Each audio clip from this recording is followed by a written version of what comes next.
Ladies and gentlemen, welcome to Sample Podcast, the number one social dynamics podcast in the world. And today with me, I have a guy that has changed my industry wholeheartedly. He brought the science to dating, to relationships, to understanding female and male communication, as well as high status communication. The author and bestseller of the book Higher Status. Today with me, Jason Capital is someone that has had multiple 6 to 7 to 8 figure businesses throughout his journey. He started in basketball, went to dating, now teaching other people how to make millions and millions of dollars worldwide. He's someone, as I said, that brought the science, brought evolutionary psychology, brought the understanding behind hierarchies and status into the dating market, into from cold approach to social circle gamers, someone that was a pioneer for understanding this stuff well before I was. And then obviously I've come into it. And a man that had a better undercut than Thomas Shelby back in the day, Mr. Jason Capital. How are you today, sir? It was a hell of an intro. I'm very happy to be here. And I have to admit, I have no idea who Thomas Shelby is. Peaky Blinders. Peaky Blinders. Now I know exactly what you're talking about. The one where everyone puts these quotes that he doesn't say and it makes you like feel good. Yeah, that one. It's either him or it's Tom Hardy. It's one of those two. The masculine figure. It must be like that. All right. Where I want to start was Audi convertible, bumping Rick Ross. You made your first bit of money from selling your basketball ebook. Bring us back to that moment, because that seems to be a big moment in your life. And that seems to be a moment where, you've come from nothing, you've built something, and it seems like you've done this multiple times over and over again. So, yeah, I mean, that was an amazing moment for me. That was, it's like before, I want to talk about before that happened, because I think that's probably more interesting, or at least give some context. So before that had happened, all I knew was I've been rejected by friends and girls my entire life up to that point. It had made me a very shy individual. And so I didn't want, one, I was afraid of people. And two, I also knew I didn't want a normal life. I love my mom and dad.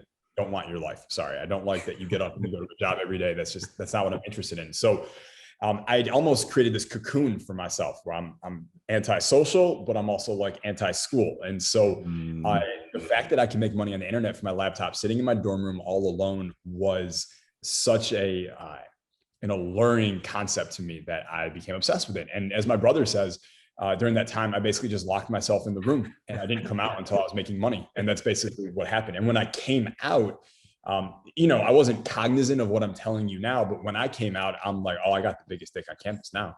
I'm the man. I'm making all this money. All you guys are going to school. You're stupid. I'm smart. And I got this convertible, and, my professor drove a crappy car and I'd park next to her to show, like, all that kind of stuff.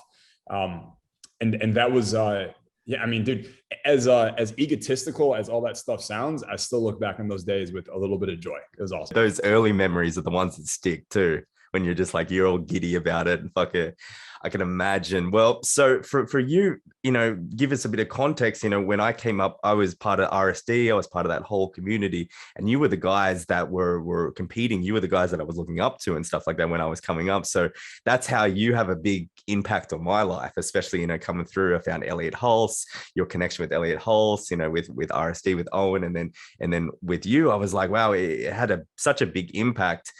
Your transformation from where you first started with the basketball, and then as you said in a lot of other podcasts where you've been immersed in it, where was the change from straight cold approach to the social circle? What was the moment that you understood, holy shit, this is different, like this is not like, this works, but it's very time fucking consuming, this is easier, better ROI? That's a great way to frame it. I'll give you 2 data points. The first one was when I lived in Santa Monica, and me and my buddy Obi would just cold approach day game all day long, every day for 3 or 4 hours in the afternoon. And doing it every day because I thought that's what I needed to do, but also being aware that I hated doing it every day. I did not look forward to it. I was anxious about it all morning until I had to go do it. And even when I had to go do it, I got to do all this warm-up exercise and put myself into state. And it never dawned on me, like, man, if you have to do all this shit just to do something, maybe you shouldn't be doing it. Maybe there's a better way. So there was that. The other thing I noticed is all the bars and clubs that I would go out to, all the girls that I wanted came there with dudes. It was very rare to see the really, really hot girls, just by themselves. They always came in groups. They came with other dudes. And I'm like, it would be so much easier if I was just one of those dudes. Yeah. Like, I'm doing all this work just to try and get the girl, and they're just friends, and he just came with her. And so a seed was planted that, like, in my mind, like, how can I be one of those guys? That was what I wanted to figure out. Mm-hmm. I met a buddy of mine named Greg Greenway. Have you ever heard of Greg? That name Ringing a little bell. Yeah. He's old school. Okay. He's very good kid. But I met him in 2000, I think 12 or 13, he was living in LA also. And he came up from the school of like Adam Lyons and like Gambler and London and Matthew Hussey and like those guys. That's where he And Greg was the social circle expert. That's what he did. Okay. And so I became friends with him. I remember we're out at dinner one night at this steakhouse in Santa Monica, and I'm telling him about all this day game approaching I'm doing. And he's like, mate, that sounds exhausting. And I'm like, it's hard, but it's awesome. I'm like, I got 8 numbers yesterday. And he's like, why are you doing all that? And I was like, that's how you meet girls. And he was like, dude. And he sent me this report while we're sitting at dinner on our phones that he'd written a report called The Death of Cold Approach was the name of his report. Back in those days. Holy shit. This was 10 years ago. So he killed it. He buried it a long time ago. He's like, read this. So I read it. And he basically goes into this thesis that cold approach is the worst way to meet women, and the best way is the social circle. And he went through how to engineer a social circle, basically. So I got to build that social circle with him in Los Angeles and in Las Vegas in like 13, 14, 15.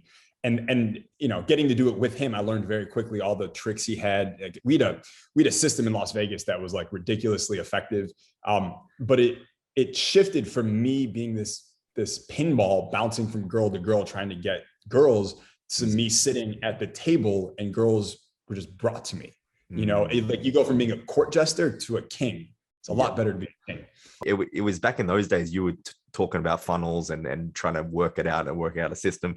It's amazing how entrepreneurs always think of ROIs. It's like return of investment, but because no one wants to be walking around in Santa Monica Pier or going to, the bungalow down there and stuff like that. And then you're walking in and it's like, oh, got to do my time now, got to warm up, got to do my vocal exercises. I actually remember going to the bungalow with a guy who was an RSD student. And I just went with him. We met online on like a YouTube comment or something like that. And we went, and I was a little bit embarrassed, to be honest, with him, because some of the things he was doing, meeting girls, I was like, it was just weird. Most of them rejected him. He would like get rejected and then he'd come back and he'd be like, you see that? That was awesome. I was like, what are you talking about? He's like, I have social freedom now. And I'm like, no, you just got rejected. Like, I'm pretty sure you just, I think your KPIs are a little off here. Cause that, it's like the, like I made the business, like you make any money? No, I made the business. Yeah. It's fucking great. It's like, there's no money. LLC. Yeah. Yeah. But I thought that was the whole point, it's like, it's funny because, a lot of the time, you see a lot of the fresh and fit, you see a lot of the guys, especially because I'm more into the networking side of social circle. And I've seen a lot.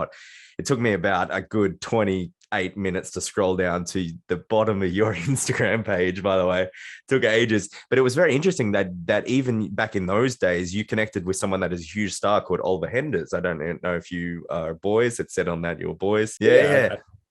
So it was so funny. So take us through, you've just come up, you've started to understand social circle and you've started to implement it. What are some of the experiences that you've had coming in that made you really go, holy shit, this is it. Like, it's all about status. It's all about money. Social circle is the way, because you're meeting some people that have gone on to be international stars now, and that's what I tell a lot of the guys. Your connections are just like, you never know. One connection just changes the game, So what are some of the experiences you experienced? I'll tell you a girl one that stands out for me.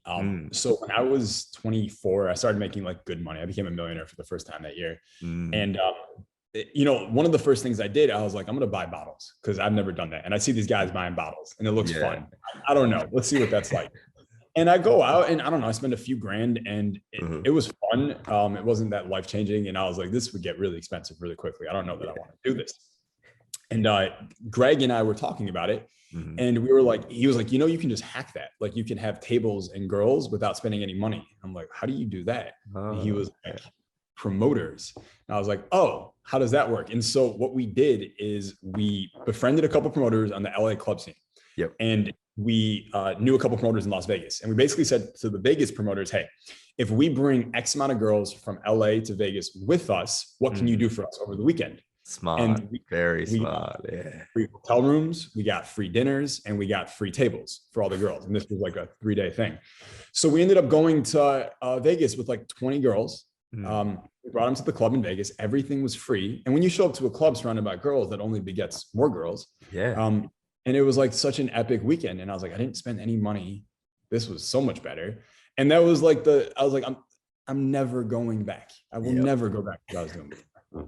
25 times in 1 year. I can understand now.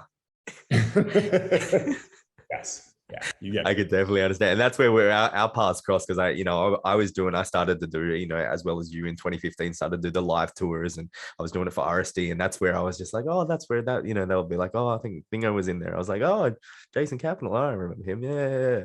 Oh, you saw me out there or something? Yeah. So basically, 2015 was when we were doing a lot of the free tours in Vegas. And I remember I was just like, well, I didn't see you, but I heard you were just like fucking a couple of places away or something like that. Or I just bumped into him. I was like, oh, fuck, nice. You know what I mean? We're all. That's awesome. I remember running into leaving like Dre's after hours at like 6 a.m. running into Luke a couple times. Yeah. Yeah, he would have always been out there. Your Michael Sartains and everything like that we've had on the podcast. Now, one of the things that I just had Elliot on the podcast yesterday, right? A couple of weeks ago, sorry. And one of the things that really stood out to me that I want to get into with more the higher status communication, higher status your book, as well as some of the things that you've been, if I go back to my mind, I'm like, if I think about this one topic, there's only two people that come to my mind, right? Number one being Elliot Hulse, number two being you, which is bioenergetics, right? You are someone that, has Elliot was the one that got me interested. You were the one that really kind of like how I can implement it in social situations, how I can implement it before I'm doing that. So talk us through like your journey to finding bioenergetics, finding that sort of that understanding that energy can be moved, anything energy can be like, just manipulated, as well as the barking, that's what a lot of people remember you for. So I think it was 2017. I had a seminar in Southern California, and Elliot spoke at it. And he was hanging out a couple of days after, and I was like, hey man, I'm interested in this bioenergetics thing, and I want you to like do a private session with me. Okay. He was like, okay, we can do this. But he goes, we need two things. We need a mattress and we need a joint of marijuana. And I'm like, what are we doing? Like, you're like, hang on, what? Where is this going? But I was I'm the fully compliant student. I'm like, got you, no problem. So he comes over the next day at my house. We go upstairs. We smoked the weed before, obviously, I should say that. And then I put a mattress on the ground, like, yes. And then he goes, take all your clothes off. And I'm like, all right, dude. Like, hang on. You got me high, and now they're taking my clothes. Like, where is this going? And he's like, trust me. I'm like, all right, dude. I've known Elliot a long time. So I'm like, all right. So I get down to my boxer shorts, and he has me do the whole, the bow and the arch. And then he puts me on the mattress, and I'm kicking and screaming, and I'm doing other things. And at some point during that experience, I lost myself. In a way that I'd never done before. I'd done psychedelics and other drugs, but this was different. It felt deeper. And the last thing I remember when the lights came on, so to speak, is I'm on the mattress. I'm staring at the ceiling. I have a giant 1,000-watt smile on my face, and I am as happy as I've ever been. And Elliot is seated in a cross-legged position next to me, like a yogi, just staring at me. And I'm like, what the fuck just happened?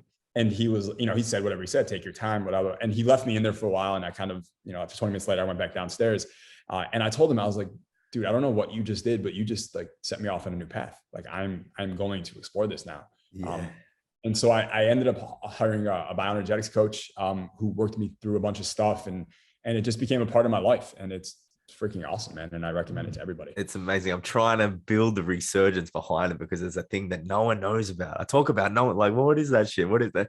No one knows. And it is untapped. Even to this day, little mechanisms that you can do that will boost your energy is fucking what we need. It's incredible. And what I think is interesting, I can't help but think about marketing all the time. So I'm of course. Tell you this. So are you familiar with the Liver King? Yes, of course. Yeah. Right. And so he was just on Logan Paul last week or whatever, and he's blowing up right now, right? Yes, absolutely. And I think about why is he blowing up? What's going on there? And one thing I think that's really important for anyone who wants to blow up whatever they do is he has a demonstration that is absolutely captivating to people. So my video editor, Dan, right? Yeah. Dan is an awesome dude. Dan is a surfer. Dan's not that interested in money. He's not that interested in marketing. He's just a cool, chill dude. he knows who the Liver King is, because when he's scrolling and he sees a guy eating raw chicken breast, he can't stop but be like, what the hell am I seeing right now? Yeah, yeah. Right? And having some very contrarian, captivating demonstration, especially a physical one, I think like you take that away from Liver King and he's not Liver King. He's just another, he's a bodybuilder. Yeah. that's it. Right. And so like bioenergetics, to me, that was Elliot's version of Liver King that made him so popular 8 years ago or something. Right. Barking stands out for me because that was, something I did and I believe in a lot. And so I think with bioenergetics, like you could, if you found, like, you don't need to be an expert at it, but if you had one exercise of bioenergetics that is visually a giant visual pattern interrupt to people, I think you could ride that to the top of the industry, at least on social. And that was almost like the bark for you, wasn't it? Because that really stood out. Like I remember that fucking now, Like who starts a video by barking, right? Yeah, exactly. No one. Yeah. And I didn't know about bioenergetics when I started barking. I just before I would go out and to put myself in a state, or before I made videos, I found if I barked, it just made me more expressive. It made me more authentic. And then I was like, why don't I just bark on camera instead of before I hit record? And it just worked even better that way. Well, I remember one of the things that you said in one of the videos, and it was like it might have been a behind the scenes video where you were talking with your videographer or something, and you were trying to you didn't even care about the words that you were going to say. It was all about like the way that you presented yourself, the sub communication, the subtle nuances, and so really. What I got from you, especially, as well as, we're going to talk about David M. Buss and evolutionary psychology, is a lot to do with the way that you present yourself in your sub-communication, your higher communication, your higher status. Talk us through, with that, because you were the pioneer at the start. I read your books, I read everything. And so you saw it before a lot of other people did. How did you catch that before other people saw it? And now, I've taken it on and stuff, and everyone started to take it on now. How did you catch it before everyone else? So I don't want to take credit and say that I'm the one who started it. Obviously, status is evolutionary. So of course, it's not like humanity started it. Yeah, the women who selected the high status cavemen are the ones who probably started it. Yeah. But I am good at. I do think I have a talent at spotting unique ideas that are really powerful, that other people don't realize are that good, and then popularizing them. I'm good at that. I have a pattern of that. And so years, I don't know, maybe 10 years ago, I saw a seminar by David D'Angelo or Evan Pagan. And it's a full seminar. And he had one slide in there, just in the middle. And he was just like, by the way, there's this thing, status. And some people think it's really important. And you can kind of think of status as like status equals mating opportunities. Anyways, go to the next. That's it. That was it. And I was like, wait, pause. What the hell did you just say? Because that sounds like the hack. That's the cheat code, right? Yeah. So that set me off on a path to be like, wait, is this the thing? And through all my research, as well as just, anecdotal life experience, I was like, this is it. This is the whole thing right here. This is the game. This is the linchpin. And the other thing that really cemented it for me was when I started putting products out online, I would get two types of testimonials. One guy says, this shit works. The line worked. Thanks so much, man. And the other guy's like, it doesn't work at all. And I was very confused as to why that was, because in person with me and my client, like it worked. Yeah. And so I had my dating seminar with these customers after a few years of selling products to them. So I get to meet them in person finally. And the ones who it didn't work, I got to meet. Amazing, by the way, that it doesn't work and they still come to your seminar.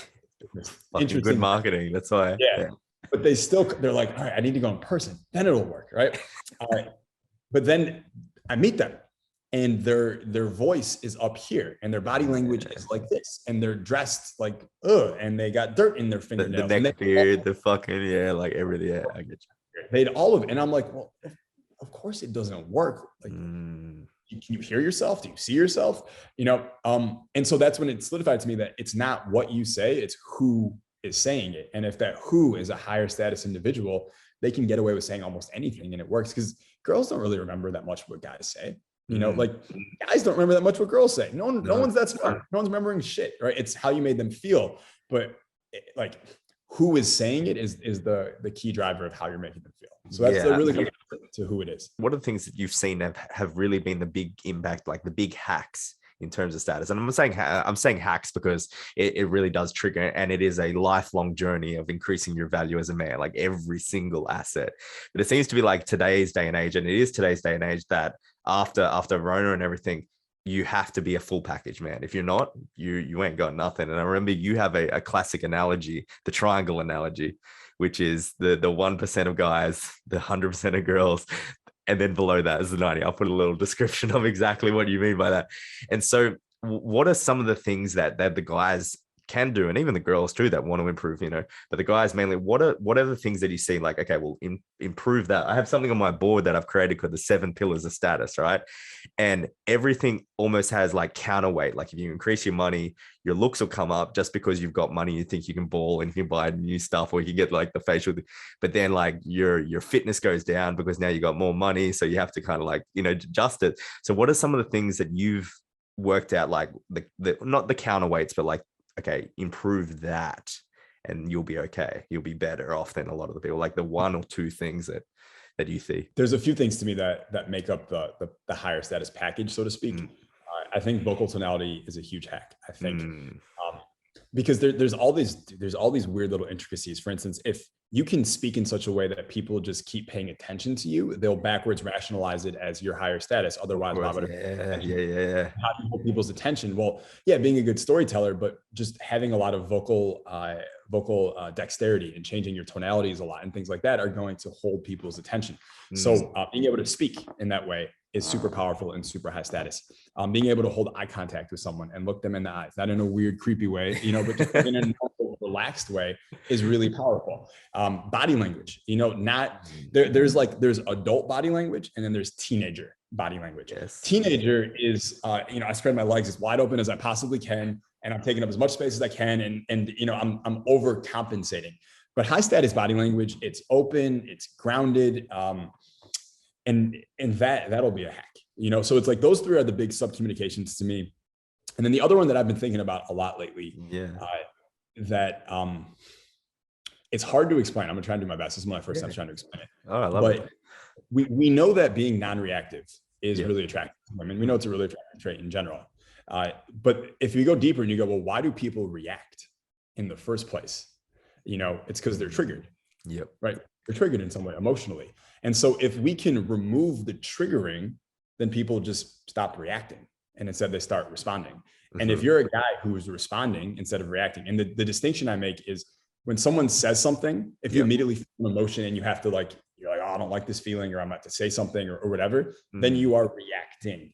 But if they say something and there's a pause and you can, you're not triggered by it, your emotions just stay the same, and you can just observe what they said. Do I agree? Do I disagree? I don't know. Let me think about it. And you take your time with it, then you're non-reactive without trying to be non-reactive, which is the goal. And if you're that way, you're going to be really attractive. Like the lack of validation, for sure, not wanting their validation is a big thing, it seems like, in that one. Yeah, well, certainly not wanting their validation, but then you go deeper. Well, why does someone want someone else's validation in the first place? If you want to get weird in therapy, it's their inner child is feeling needy in that moment and it needs validation. And so if you actually develop a relationship with that child and you heal that child, then there won't be the want for the validation in the first place. And people are like, they're like dogs. Like they can sniff it out on you if you have it or if you don't. And if you don't, then you're attractive. Yeah, I feel like girls are even better at it too, like 100 times better at it than guys. Sometimes we're a bit more like dumb, playing like, oh yeah, absolutely, everything's great in the sinking ship. You know what I mean? Girls are like, oh no, because it comes back to that evolutionary psychology. With the hunter-gatherer tribes, especially when they are gathering, they could see the subtle cues. I remember I did a video, which brings me back to, you're the reason why I blew up on TikTok. Only reason, Jason Capital's the only reason that I did, right? And we're going back into like 2019. I'm on this. I'm seeing you hack it. I'm like, hang on. I'm like, the platform starts as a dancing app, right? Look up that they beta tested in Singapore, India, China, Japan. Okay, I'm like, okay, well, how does an app mature, right? Then I'm seeing you, and then I found this one article that an app matures, a new app especially, by putting information out there. So I'm like, okay, well, Jason Capital's putting info out there, 2020, really pushing it. I'm like, okay, and the app is maturing. This is new. This is completely new, right? And so I'm like, okay. So I just went full thing, like everything that you were doing, I was like trying to do it for myself. it worked. And I was seeing you blow up. I was seeing me blow up. I was like, holy shit, we fucking hacked it. So it was all thanks to you because I was watching you every day. I was like, okay, what's he doing? What's he doing? What's he doing? Well, thank you for that, man. And like at one point Yeah. in 2020, we were posting 10 videos a day on TikTok. Yes, that's what I And saw. I saw that. I couldn't keep up. Could not keep up. no, we had basically 3.5 full-time people doing that. That's a lot of work. And we actually found that 10 was a little too much, and 6 became the spot. That's crazy. Yeah, I remember you did blow up. And even now going through your Instagram, I was just like, holy shit, it's too much fucking content. So much content. And that's what you need. You need that content. You know what I mean? But going back to it, it seems like, this is even a bigger trait, especially for young guys, is social media's got to be on point now too. It's like your digital business card. No, like if you don't have an Instagram, you don't exist almost at this point pretty well. And it sucked that you lost yours. And I'm not saying that, you got yours back, but I was like, there's a point. I was like, man, where the fuck is Jason? You know what I mean? Yeah. It's interesting because when I stopped doing dating coaching, like around late 2016, that's when social media was really starting to force its way into social life. Exactly.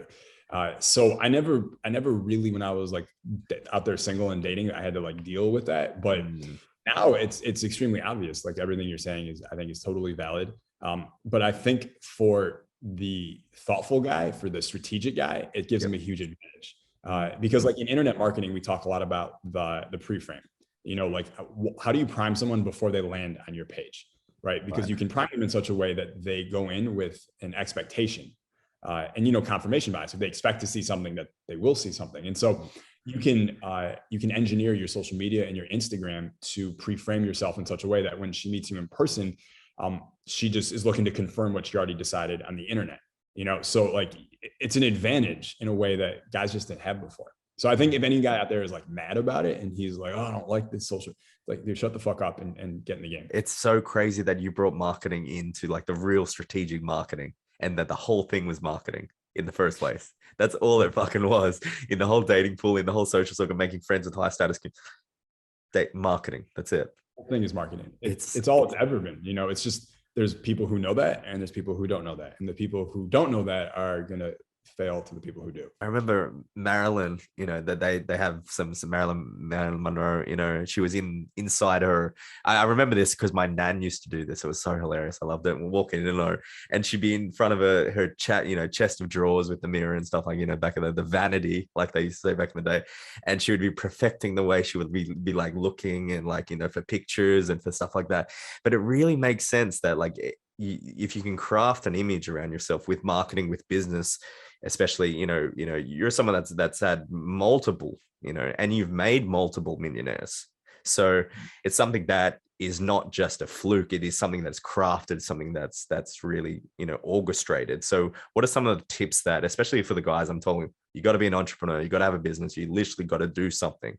What are some of the things that you can recommend, early beginners, intermediates that are really trying to go to that advance in terms of like the marketing side of it, that'll help their dating, that'll help their friendships, that'll help their business, all three of them coupled together? Yeah, that's a great question. Let me think about that for a second.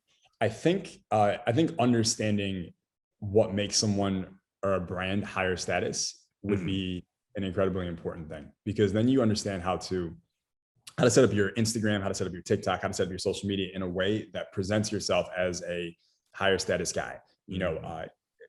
Are you pre-selected? Are you socially proofed? Do you seem to have a wide variety of interests? I remember when I was a dating coach, I went to Dan Bilzerian's house, right? Yeah. And we were talking about girls and marketing, different stuff. And Dan understood from the very beginning that his Instagram was a marketing funnel for girls. That was why he got that. But what he did, and I thought it was an interesting way to apply the framework, is he took all of Mystery's, I think it was 7 DHV switches that Mystery talked about. Yeah. And he just tried to make every 7th post each switch. So like the first switch is leader of men, and then the next switch is socially proof with girls, and so on and so forth. And he just was like, all right, that's that post. Now I need the next switch. That's the next post. And that's a really smart way to take. That's fucking brilliant. Yeah, it's really smart. And so I think if you understand that, or if you understand, literally, you go back to Mystery's framework, which by the way is fine and still works today, and then turn your social media into that, you're gonna you don't have to worry about, am I pre-framing myself correctly or not? Like if you follow his thing, you are. And that happens to, and that's in business also too. You know what I mean? Well, That's you would go in exactly. business, you'd say, what's the equivalent of mystery switches in a personal brand or in a Yeah. company business? So all you do is figure out your own framework, and then each post serves a specific purpose, and just rotate it in that way. Fuck, man, this is gem on gem on gem you're dropping. Holy fucking shit. Shaking the shit out in the snow story, I would love to hear, because that is one of the classics of you. Because I know you've told it a while, but tell the people, because it gives you a great image of who Jason Capital is, I reckon. He's a crazy person. That's who he is. So when I was 20, I was starting to make money online, but like I said, incredibly shy. I'm a virgin. I've never kissed a girl. I've never had a girlfriend. I've never had any of those things. And I read The Game by Neil Strauss, and I was like, holy shit, this is amazing. I need to figure this out. The problem was I could like read the lines of what I was supposed to say, but when it came to do it in person, I was terrified and I couldn't do it.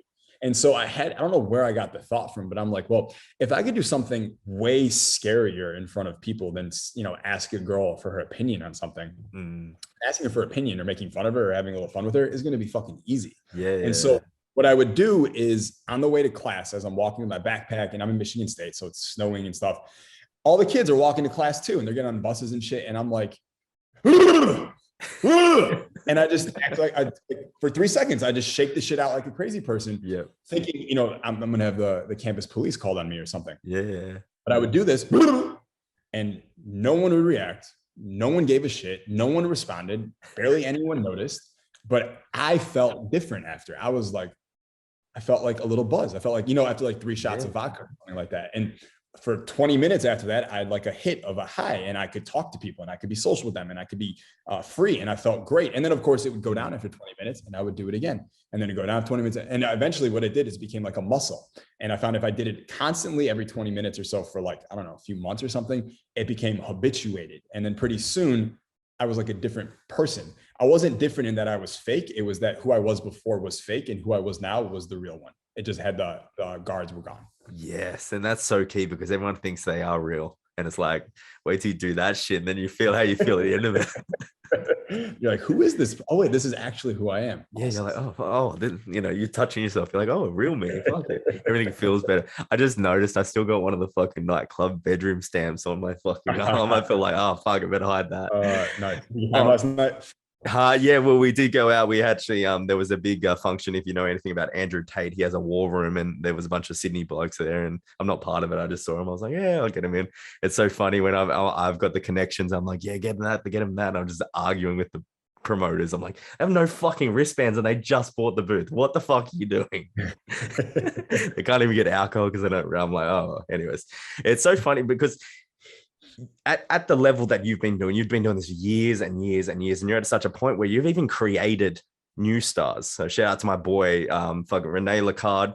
I met him from your interviews. So he was coming to your thing, you were putting him on, Christian Flino, all these people. And so you've got to such a point where you can even put other people on, which is amazing. And so that, that leader of men and stuff like that. So at what point did you feel in yourself that you're like, you know what, like I'm pretty well where I wanted to be, status wise, and do you have other goals? Do you have, what's your new goals and that you want to pursue? Is there a new height that you want to get to where you're already at? Like, how do you keep yourself motivated when you're already at this height that you're at? I mean, dude, that's a great question and a timely question for me. So I basically the last few years, I kind of felt lost, to be perfectly honest, because the last 3 or 4 years, like I have money, I'm good there. I like my life. I like my relationship. Like things are good. And so you're like, well, what am I supposed to do now? Like, do I just ride this wave so I'm dead? Like, is that the point? And I kind of fell into this trap of like a golden handcuff kind of thing, where money's good. Like it just wasn't super passionate what I was doing. And so I don't know, 18 to 21 or so, I was in biz op, right? I was teaching people how to start businesses and sell business opportunities. And the money was great there, but the passion was not. And it was just hard to turn off because, as I said, the money was there, right? And so in December of, I don't know, 5 months ago or so, my Instagram went down. Yep. And 2 months before that, I'd already replaced myself as CEO because I knew I didn't want to do this anymore. So I'd hired a whole new CEO. We had a COO in, we had changed the comp plans in the company. We had 44 employees and I was completely out and free. Yep. And then, like I said, my Instagram goes down, which was like the heartbeat of that business. And so unfortunately I had to fire 44 people on Christmas Day of 2021. Yeah, it's like Merry Christmas. And it absolutely sucked to have to do it, but there was no business. And so I've spent the last 5 months being able to just like think and try and figure out what actually is my next move. What do I want to do?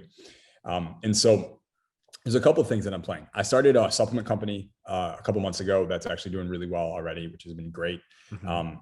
So I have that, and that's kind of just like a side project where I get to flex my copywriting muscles.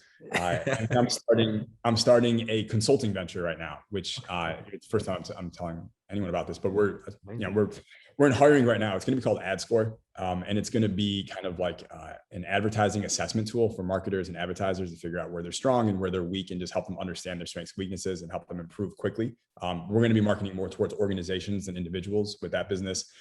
And so those are both really interesting to me, and that's fun. But the big play that I have, which is insane, is I want to be a billionaire by the time I'm 40, and that's my goal. I've heard. Yeah, I remember this. So I'm 33. I have 7 years to do it. And the goal is, by the way, just so we're clear, in case 7 years from now, some asshole is like, you didn't do it. You said you would do it on Sam's podcast. It's not that. I want $1 billion under management by the time I'm 40. So I don't expect to be a billionaire by 40, but I do want to have $1 billion under management by 40, which means whether it's real estate or other assets that I manage, I have that. And so that is what I'm building towards. I have an amazing business partner, Sharon Srivatsa, who maybe you've seen in some of my videos before, who's partnered with me on these projects. And so it's cool. It's a totally different phase of my life. And, like telling you that I want to be a billionaire, telling anyone that is scary as hell to me to say, like genuinely scary, because it's like, well, what if I fail? What if it doesn't work? There's that.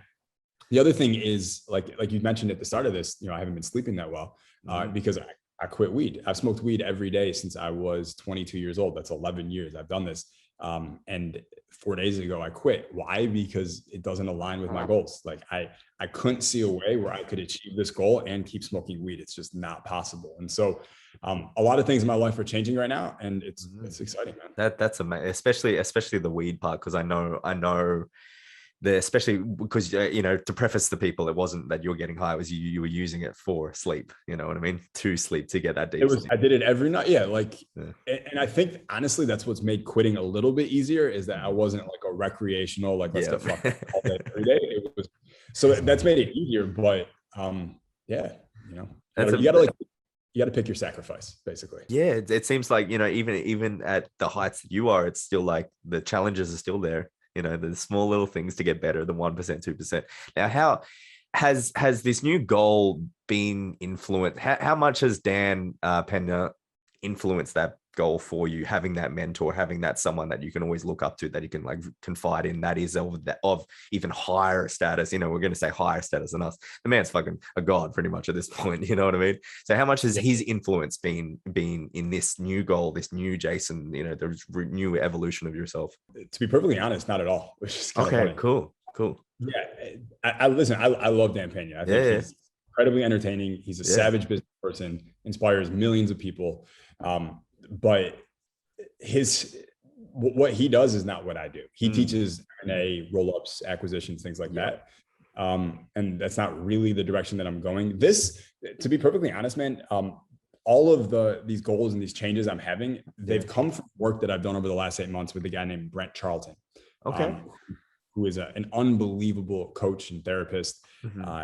And he has, I almost want to call it a technology, but he has like a technology where he can work with you and he can identify all your triggering that you have in life. In your relationships with women, your relationship with your parents, with money, with business, with all those things. And he can literally identify them on a piece of paper. So you have like a list of each one, every single one. And then he has a technology, a tool to remove that triggering permanently. And so it's almost like a scientific process where he's going through with me, and we're just getting rid of all of them. And as they've disappeared, my goals have changed, my responses to other people have changed, everything changes as a result. And so like, I don't think I could have quit weed before him. I don't think I would have had a goal to be a billionaire before him. I don't think I would have had the confidence to partner with Sharon, who is quietly very, very rich and very successful in all those things. You know, like one weird trigger. I'll give you an example of that. It was interesting. In my last company, when we had 44 employees, I was the oldest person in the company, right? And I'm 33. Right. Now, you go, why is that? What's that about? And what I realized was unconsciously, I had a triggering that said, I can't talk back to older people, or I have to do what older people tell me. And so I consciously hired 43 people who were younger than me. Now, that's fine, but how are you going to scale a company to the level you want if everyone is less experienced than you are? It's not going to work. And so I've removed the triggering. And like today, before I came out with you, we were interviewing people who are for our VP of sales role, and they're all older than me. And before I would have, been triggered. I would have been trying to like prove I'm better than them and some shit. Now it's just like a very adult conversation. And there's no way I could have done that 8 months ago. That's some epic shit. I'm not gonna lie. That sounds fucking amazing. And that's what, like, so many people have that running them. And that's where I guess the reactiveness that you were talking about before, removing all of those really comes from. Yeah, wow, okay. Because those are the blind spots we can't see, the completeness, like, or maybe we might know a little bit, but, we don't know what to do about it. That's exactly right. Well, that's also why they're called blind spots, right? If we knew about them, they wouldn't be blind spots, right? Yeah. They would just be spots. And so that is the problem. See, most people, they're just reacting. They're not thinking. They're making decisions based on a reaction, not by choice. So I'll give you a very out there example, but like a funny one. Right? Yeah. So let's say that there's a guy who he's 28 years old. He's in a relationship with this girl he's known since college or something. Yep. And he keeps thinking to himself, I really want to sleep with an Asian girl. I've never slept with an Asian girl before. Right. And his girlfriend is not Asian. Yeah. Right. What does he do with that? Like he could cheat on her. That probably would have bad consequences. That's not a good decision. He could break up with her and then sleep with an Asian girl. But what if it's not all he thought it was? And now he wants her back, but she doesn't want to go back to him. Right. So instead, what does he do? Well, what if he just went to her and to his girlfriend and he said, hey, I just want you to know I've been thinking about like what it would be like to sleep with an Asian girl. What do you think about that? And maybe she's like, the fuck out of here. Hell no. And he goes, okay, thank you for letting me know. I'm going to take that into account. It's not, I'm going to react to what you're saying and be like, all right, I guess I won't do it, because that's a reaction. It's a choice. It goes, okay, thank you for letting me know. I'm going to take that into account and I'm going to think more about it. Right. And that's the difference between someone who's reacting and someone who's making a choice. Now, I am by no means saying that you should break up with your girlfriend to sleep with an Asian girl. That's not what I'm saying here. I'm just using an eccentric example, which they'll never forget what I just said because it's so random. But the point is reaction versus choice. And flip it around. The girl says to the guy, I want to sleep with an Asian guy. Right. You're not doing that. Okay. Thank you for letting me know. I'll think about that. That's the difference between a reaction and a choice. That's so keen. It seems like a lot of people just run through reaction the whole life. You know what I mean? Every single decision is a reaction to it. Yeah, man, that's so key within people. It's terrifying. Yeah. Your mind, man. Like I can't get over it. You know what I mean? It's just like, it's so interesting. I guess it is that marketer's mind, just everything is ticking over. I see the commonalities between you and Gary Vee of picking trends early, like even before anyone sees that shit, And so that's a thing that I've really tried to cover with you is like, pick it. Like, where is it? Like when you're looking for things that are before everyone else, that's when you find the shit before everyone else. Like, take our TikTok example, 2019, 2020, no one was doing the shit that we were doing, Yep. And then now look at fucking every second thing is like info. The strategy of like the short sharpness of like a pattern interruption, first 1 to 3 seconds, then a little bit of an intro with a hook, with a curiosity, then a conclusion. If you didn't have the conclusion, you got no views. Then you'd be put in fucking TikTok jail and you'd be posting good shit and they get like 20 views, 200 views. Man, that was a fucking time. I remember when you went through the jail, I went through the jail too. I was like, what the fuck is this shit? I'm like, what is it? Yeah, it's awful. How long is yours? It's so funny. Like, as you said, when you lost your Instagram, I recently, about 2 weeks ago, lost, I had 200,000 on TikTok, gone. No ban, no nothing, just completely gone. And I was actually followed and knew the people from TikTok Australia, and they won't give me an answer. They're like, no. So I was like, okay, something's happened here. You know what I mean? But as soon as that happened, it's like it opened up a gateway for me to think. And then I realized, I was like, let me look at the metrics. And I was like, I was looking at ClickFunnels and I was like, I've lost 11% like viewership on the website. That's it. I was like, huh. So like the eight, obviously Richard Koch, 80-20 principle. I'm like, well, I was just running the 20. I was running the, 20%, which was useless for so long. Mm-hmm. So I was like, oh, so it's very key, I guess, to look at your life like a marketer. And that's what I'm noticing more and more, because you're going to get the most out of it when you're really getting to the numbers and the statistics. And that's a great example, because you brought the statistics to the dating market, especially through the marketing. Any sort of tips that you can give these guys, final question, any sort of tips that you can kind of give them that would really, really skyrocket them? Like you say, okay, you implement this in the next 3 months, you're going to get, you're going to know a lot more people, with your social circle, you're going to really explode that. With your dating, you're going to get some more in, and your business is going to, because I talk about the flywheel. You don't look at it as business, dating, social circle. It's one thing. That's all it is. It's one fucking thing. You know what I mean? Because everything is fucking interchangeable. So what are the things that you obviously tell people in your stuff? Like, do these things for a long time, 6 months, 8 months, and you'll get the result that you want. So do you mean for women, for money, for all of it? Yeah, all of it. Yeah, in terms of that are really implementable for every 3 areas. It might be more dating, it might be more social circle, but something that's really, really more implementable they can do like right today. I think the first thing I would recommend is just like stop. Okay. Like that's good. That's great. That's great. Stop. So most of the inputs they're probably getting right now are absolute shit. And so when I say stop, I mean stop. Stop the scrolling, stop reading the media, stop looking at the news, just stop all of that stuff. We kind of need to pull all the weeds out before we can plant new seeds into the garden. So I would just you need to clean all that shit out first. Are you addicted to porn? You need to fix that. Are you addicted to social media or smoking cigarette? Like, you need to fix that. So that would be the first place I would start. Then the second thing I would say is find something that you are absolutely motherfucking passionate about. I don't care what it is. I don't care if it's going to make you money or not make you money. If you're passionate about being the best video game player in the world, fine, go for it. If you're passionate about Lord of the Rings, you think it's geeky, I don't care, go for it. Whatever the hell it is, become absolutely passionate about that, and then get immersed in the community that surrounds that passion. And I think when you're part of a community, you're going to meet more people, you're going to get connected. There's probably going to be girls in there as well. But if you're really passionate, then you're automatically attractive to other people. You're kind of like a magnet for people. And so spend less time doing things you don't enjoy. It still sounds so simple, but spend less time doing things you don't enjoy doing, and find the thing you're passionate about, and see if you can make your whole life about it. I love David Data's advice, where when a man is on his purpose, everything in his life, everything in his environment is all coordinated and congruent to support the achievement of that purpose. Now, most people in life have been taught you need a work-life balance. I work 9 to 5, and then I spend family time, and then I read or I watch TV, and then I go hang with my mates and I get drunk with them. And it's all like very compartmentalized. And I'm saying I think that's a poor way to live. Instead, make your entire existence about this one thing that you love. And I think everything else in your life will just get better. That's key. That's huge, especially with that.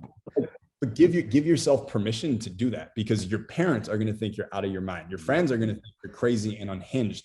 But listen, dude, most people are fucking miserable. Yes. They're miserable. And so if you want to be miserable, take their advice. But otherwise, like, don't. Exactly. Well, I remember when I went RSD, every school friend or high school friend dropped me.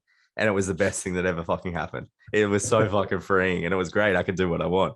Last question, Mr. Jason Capital. If you could change one thing about the world, what would that one thing be for you? I'm going to pick 2 things. One, people need to lay the fuck off Elon. All right. They need to chill. All right. Let Elon be Elon. All right. Elon is important and we need him. So everyone needs to chill. All right. Stop attacking him. That would be the first thing. But the second thing would be people gaining awareness around all their triggering, all the ways that they're they're reacting. And fuck, if I could teach everyone Brent's work, I would be very freaking happy, because I'd be able to relate to people a lot more. In Brent's framework, he kind of, there's a YouTube video people should watch. His name's Brent Charlton, but he talks about child, teen, adult. And those are the only 3 ego states that people exist in: child, teen, adult. And when you are a teen, your energy is kind of like in the shoulders, and it's kind of like one of these things. Like teens, I'm better than you, I don't need shit, all that stuff. The child is the exact opposite. The child is kind of afraid. The child is needy, kind of pulling on people and so on and so forth. But the adult is kind of grounded. The energy comes from here, like in the heart and the solar plexus. And they're not reacting, they're not needy, but they're also not better than you, and they're not trying to make a point or put you down. They're cool in their own world. And I think if we could get more people to that place, dialogues could happen, conversations could happen, things would just be a lot better.